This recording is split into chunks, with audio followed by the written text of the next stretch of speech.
Hello again, my most amazing artists. Today, we're going to be talking about how you can create your very own collagraph plate. So in order for us to make one of these, we're going to need a few different materials. And what we're going to use this for is next week we are going to create a print. A collagraph is a printmaking technique where rather than carving in like we do with a relief print, we raise the surface up.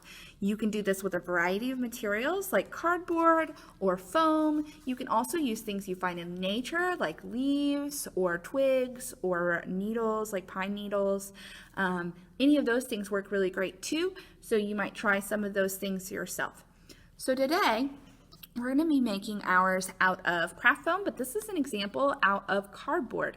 And what you can do with this is if you make it out of cardboard, you can rub over it. Now, you only want to do this if you're planning on not using paint. We are going to be using foam on this example today because we are going to be painting these so that we can create our own print. And we'll talk more about that next week. But what we're going to do is we are going to start with a cardboard square like this or rectangle. And what I can add to this is, again, I can cut things out of cardboard. Now, cardboard can be a little tricky to cut. You could even use like a cereal box, or if you need to split this in half, that would be fine too. What you want to make sure though is that all your pieces are the same width. If they're not all the same height, it's not going to want to print very well. Some tools you might want is if you have a hole puncher, this can be very handy. You don't have to have one of those. A pair of scissors is a must, as well as some glue. And again, I like liquid glue better because it allows things to stick a lot more sturdy. Okay, so I have this material, and then I also have some like craft foam shapes and some craft foam from the store. You can buy this, it's about maybe like $1 or so a sheet, and that would be enough for you to do actually probably more than one of these. So this is the kind of material that I'll be using today.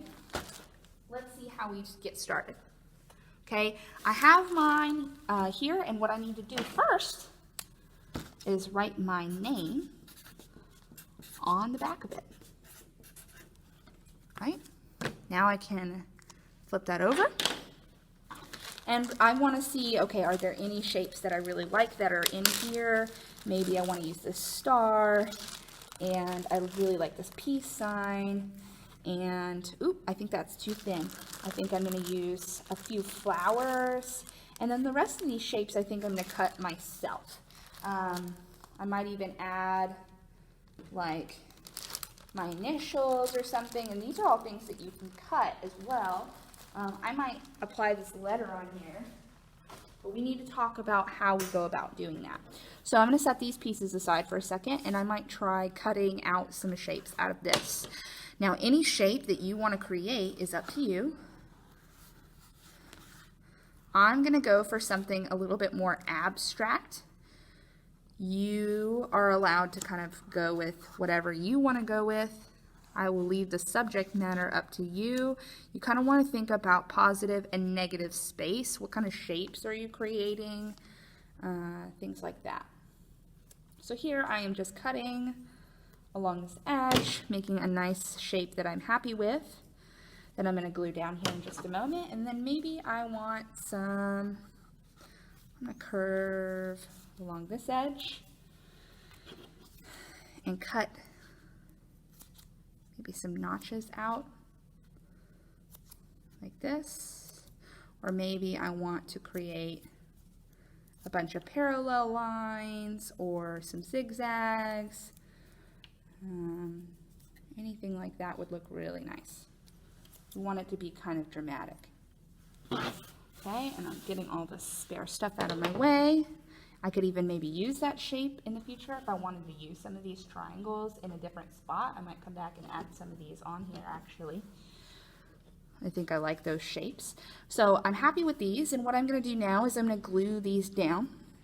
And when I do this, some really important things to keep in mind is anytime we're printmaking, unless we're making it into a rubbing plate like I talked about earlier, kind of like when we use our crayons to get texture, if we're doing that, it's going to appear exactly the same. But if we plan on printing with paint, and I do, it's going to be backwards. When I print, everything's going to turn into a mirror image. So anything that I have, I need to flip it completely backwards in order for it to print correctly. This can be very tricky when it comes to things like letters and numbers, things that we would recognize to be a certain direction. So just keep those things in mind. You don't even have to add things like that, but it is something that you want to be cautious of.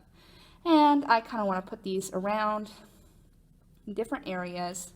Actually, I think I like this better over here. And this shape looks like it fits well there. I might add a few triangles in this area over here to kind of jazz it up. And then I'm actually going to add just a few really thin lines on the end here. Okay, so I might do a stripe there, a stripe there, a stripe there, okay? And I think I'm pretty happy with the overall design of this, and so what I'm going to do is I'm going to go ahead and flip things over and start gluing them down. Remember, a little goes a very long way. I want to add just dot, dot, not a lot. Again, I really recommend using this glue versus something like a glue stick, especially when you're using craft foam or something like cardboard, because those things really need a good amount of glue in order to get them stuck. Okay?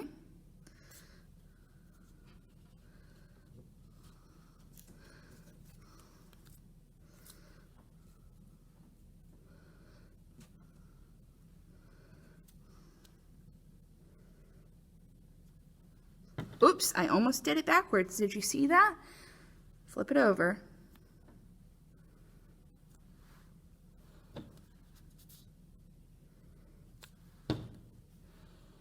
That would have been bad. It's easy to do. Even I make mistakes sometimes. Okay, fixed it though. Now no one will ever know. Except for you guys. Glue all over the back. Find its home down here.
Okay, I think I'm pretty happy with this one. It looks really good. And now what I'm going to do is I'm going to set this aside to dry so that we have it for next class. Again, make sure that you have this and you've got your name on it, and we'll leave that aside to dry. Now you can do any variety of things with this, don't forget. And remember that they all need to be the same thickness. You can see here I have a student that used some thinner foam and some thicker foam. Now when we apply ink to this, it's not going to reach this one that's a little bit thinner. Okay, so again, remember that whatever you add to yours is fine. Your design is completely up to you.